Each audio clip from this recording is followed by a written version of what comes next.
St. Mary's, Georgia.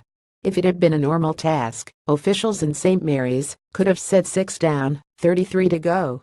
But when you're pulling sunken boats off the bottom, it's 6 up and an estimated 33 to go if the vessel's tropical storm Irma sank or grounded with its winds and storm surge. The U.S. Coast Guard is overseeing an operation that has turned the waterfront into a spectacle with 2 big cranes, one on a big barge that hoists the boats to the surface or out of the marsh, and onto a flatbed truck that hauls them to a dump site at the closed airport. The first was a 33-foot trawler, Mayor John Morrissey said. It was completely submerged. You couldn't see it. But someone knew where it had been, and, once it was found, divers rigged it and the crane lifted it out. It took 12 hours to get that boat out. It's painstaking work, with the Camden County Sheriff's Office helping with traffic control on the closed eastern end of St. Mary's Street as spectators come to watch as an average of 3 boats are hauled out a day.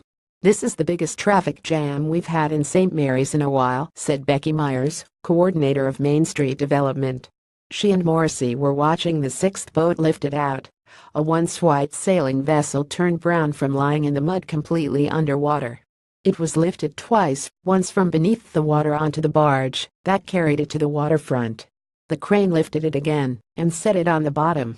2 workers stepped from another boat onto the muddy deck of the sailboat, loosened the crane's hooks from the rigging, and another worker came aboard and hooked the rigging to the cables of a crane sitting in St. Mary's Street.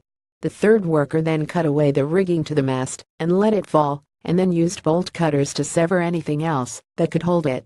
Ultimately, it was lifted out of the water again, and the crane operator paused, holding its keel just above the surface as muddy water streamed from a long, gaping hole in the bottom.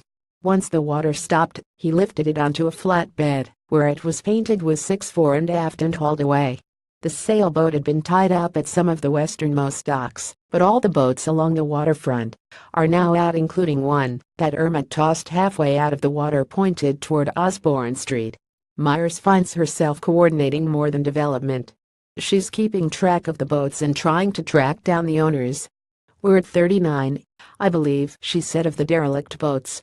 "We're trying to identify all the owners." Morrissey said the Coast Guard is working on the ones in the navigable water, but removing those in the marsh may fall back on the owner's insurance.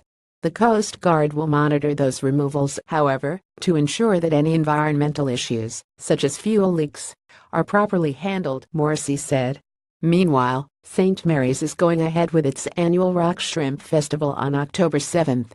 Because of the ongoing work, at least part of St. Mary's Street will be out of play, but there will still be a parade. Vendors will still be along Osborne Street, and the train will still run for the coinciding railroad days. As the National Park Service continues working on Cumberland Island National Seashore, one stumbling block to its reopening, the damage to the docks that serve the island ferry, may be sidestepped. Morrissey said the city's dock at the former Gilman Boathouse property, called the Gateway, was not heavily damaged. The city, the Lang family, and the National Park Service will work to establish the Gateway dock as the dockage for the Cumberland ferry until such time as the Park Service can bring their docks online, Morrissey said. Lang Seafood owns and operates the ferries that carry passengers to Cumberland. Terry Dixon, 912 2,640,405.